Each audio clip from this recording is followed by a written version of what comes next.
we're heading down with the second log.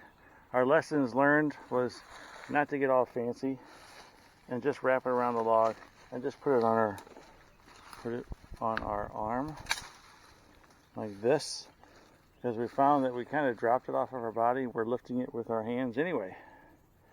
So you got it up there on your shoulder, which is nice, but now we have a little more control, and it was a lot easier dragging this down with our hands, and this log was a little lighter.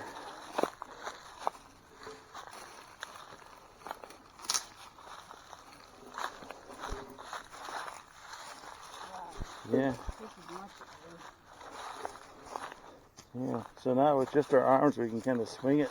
Are we going in between the tree and those? Yes. Okay. And since we have more play with the rope, we can go single file. So you can go ahead, and I'll hold it back in case it starts sliding down on you.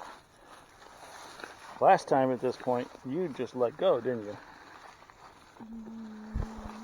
And I just dragged it myself.